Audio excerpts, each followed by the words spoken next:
Hello students, I am Professor Isha Mandiratta from LG Institute of Engineering and Technology. So in today's video, we will be starting with the next chapter of our syllabus, that is ultrasonics. So today's video, I have tried to cover properties of ultrasonic waves and the first generation method, that is the first method of our syllabus which tells us how ultrasonic waves are generated. So let us just start with our video. Before I move on to the generation process, do you know what is an ultrasonic wave? It is a sound wave. It is a sound wave having a very, very high frequency.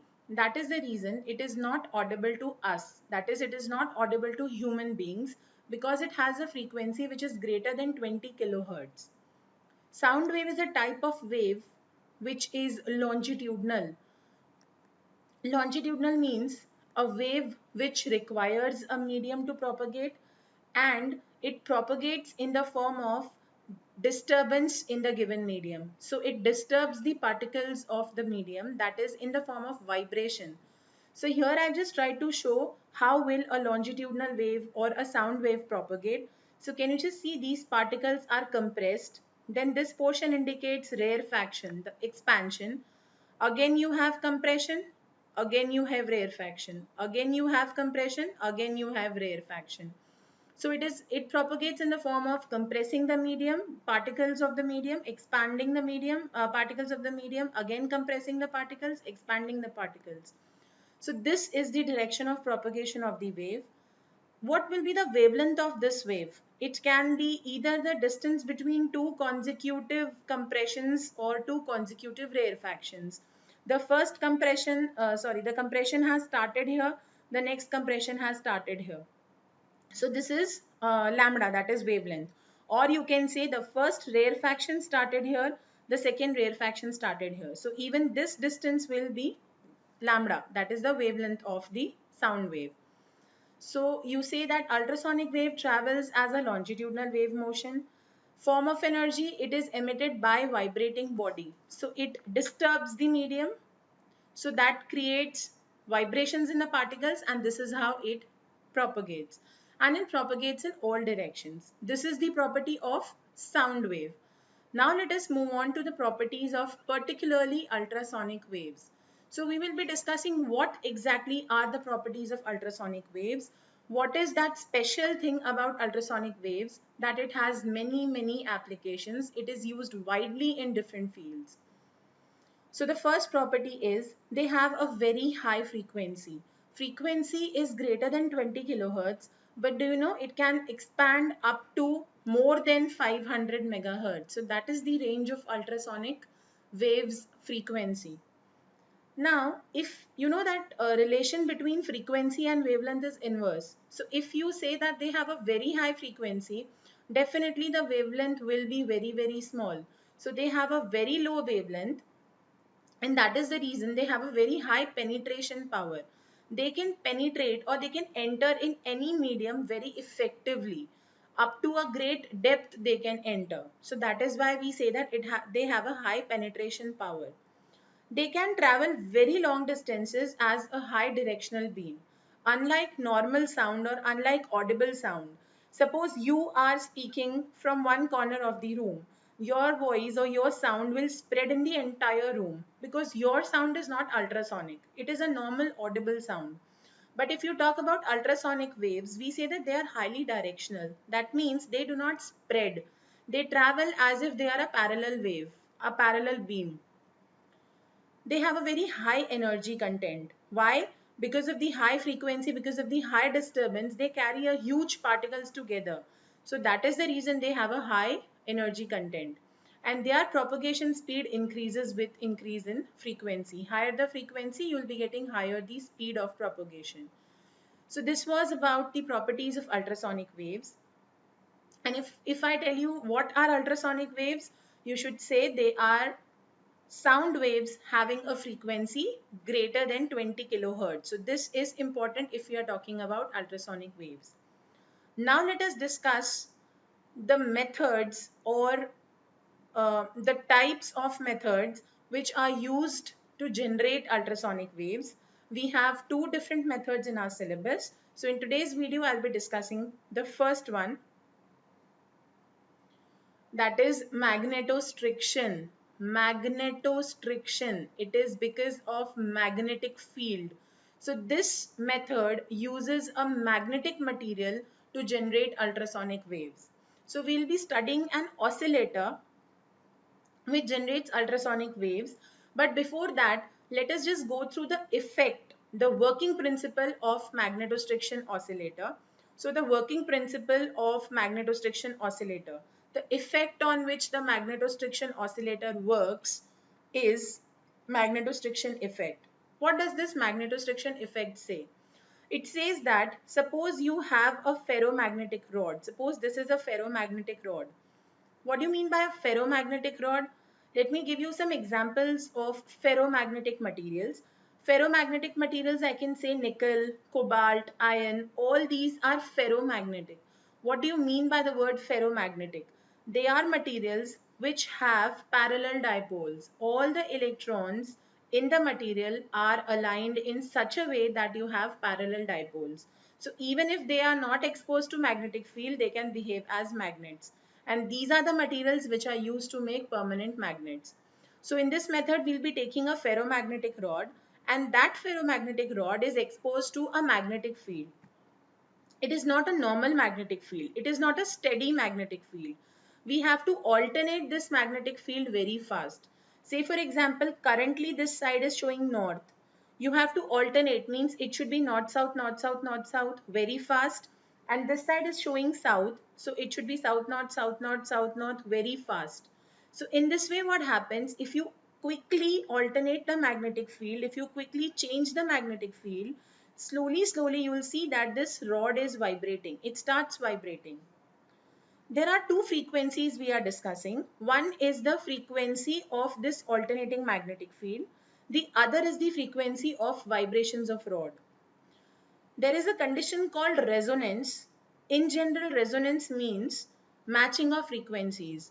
So if this vibration frequency matches with the frequency of alternating magnetic field, you say that this rod will will vibrate very fast. And what happens if this rod is vibrating very fast? Surrounding, you will be getting ultrasonic waves. So let us see what this effect says. When a ferromagnetic rod is subjected to an alternating magnetic field, which should be parallel to its length. So this is the length and we have kept the magnetic field parallel. The rod undergoes alternate expansions and contractions, which is at a frequency equal to the frequency of applied magnetic field. So there should be a matching of frequencies. The frequency of alternating should match the frequency of vibrations. This phenomenon is called magnetostriction effect. The change in length of rod depends upon strength of material, nature of material of rod, but it does not depend on direction of magnetic field. So what happens when this rod is expanding and contracting? There will be a small change in the length of rod. It will be very small, and this change in length will depend on the magnetic field. It will depend on what type of rod it is, what is the nature. It varies. It won't be similar for nickel and iron. So depending upon the type of material, it will be different, but it will not depend on the direction of magnetic field. Because we are alternating, so we do not say it depends on the direction, because the direction will be changing alternatively. Now just tell me, is this possible that you hold a magnet in your hand and you vary this magnetic field? No, it's not possible.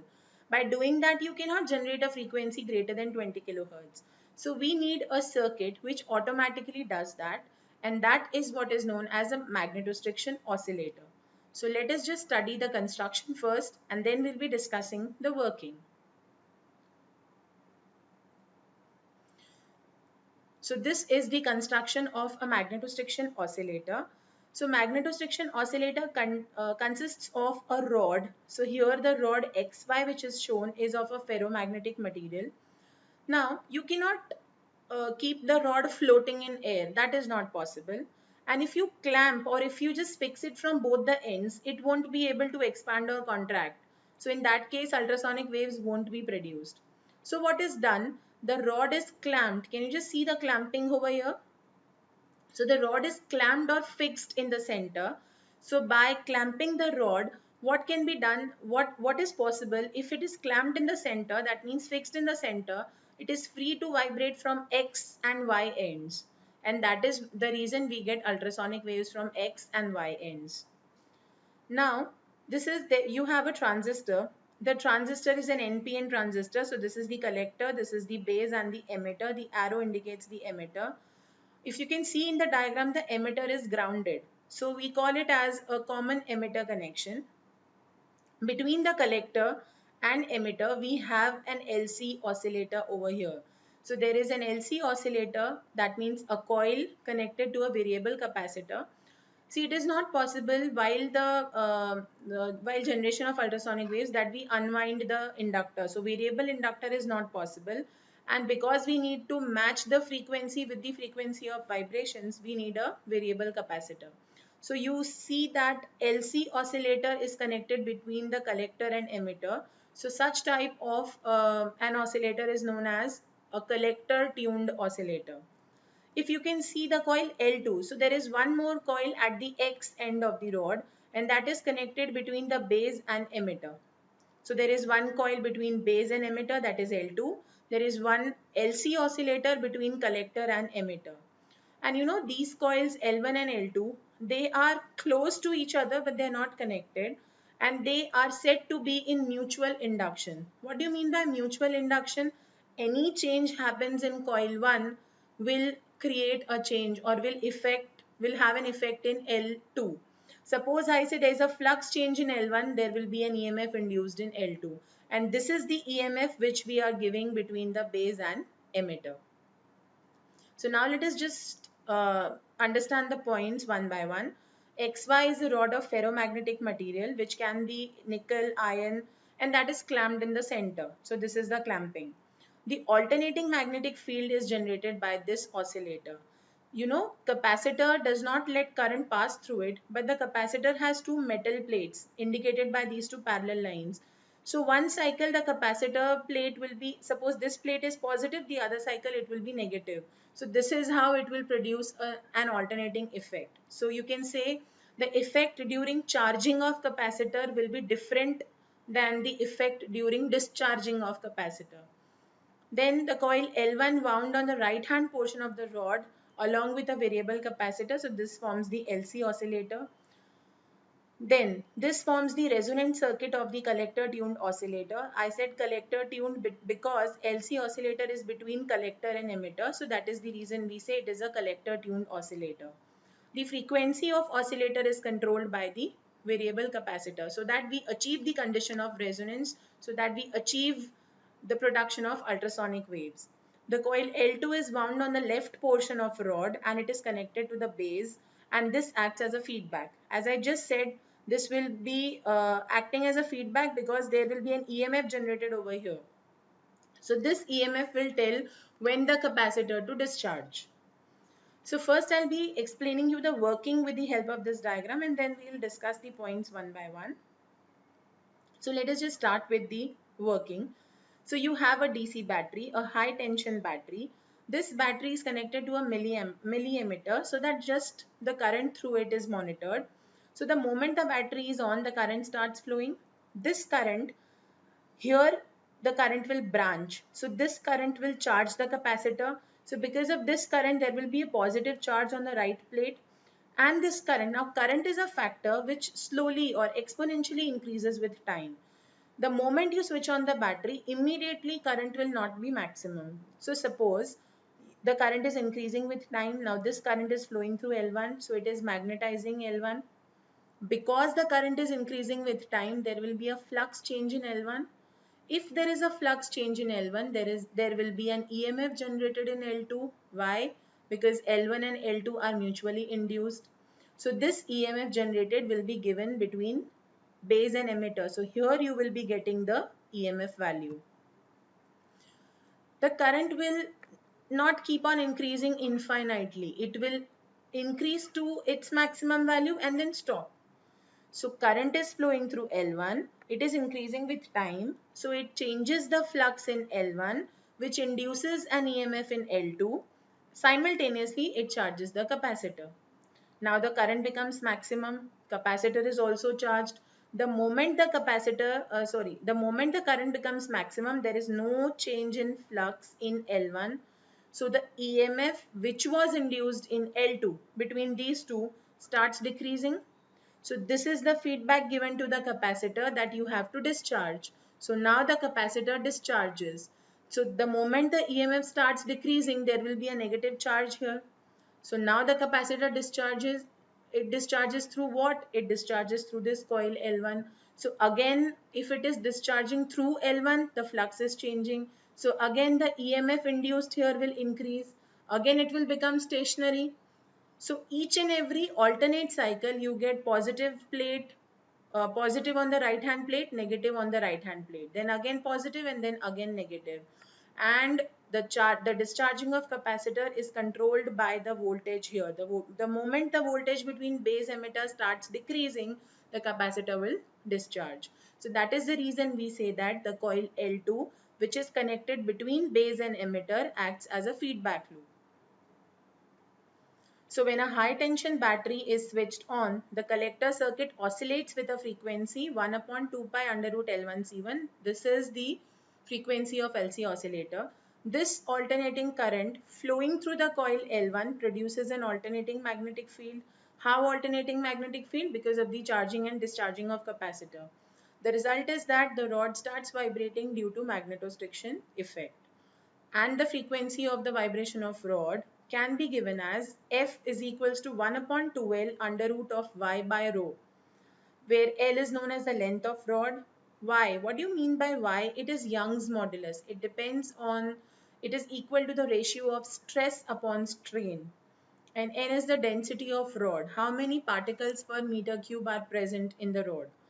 The capacitor C is adjusted so that the frequency of oscillatory circuit is equal to the natural frequency of rod, and thus resonance takes place. When the two frequencies, one, the frequency of LC oscillator, two, the natural frequency of rod, which depends on this. Now the rod vibrates longitudinally with maximum amplitude and it generates ultrasonic waves of high frequency from its ends. Because it is clamped in the center, the ends are free and so high frequency waves can be produced. This condition is known as resonance, and resonance means the condition where we have both the frequencies matching, that is 1 upon 2 pi under root L1C1 should be equal to 1 upon 2L under root of Y by rho. So this was the working of magnetostriction oscillator. Now let us see the advantages and disadvantages of the method. What are the advantages? The design of the circuit is very simple and its production cost is low. Why simple? Because you have a simple ferromagnetic rod, two coils and a transistor. At low frequencies, you can get large output without the risk of damaging the oscillatory circuit, because comparatively if the frequency is low, the damage of this circuit will be prevented. What are the disadvantages of this method? It has a low upper frequency limit and cannot generate frequencies above 3 megahertz. Why?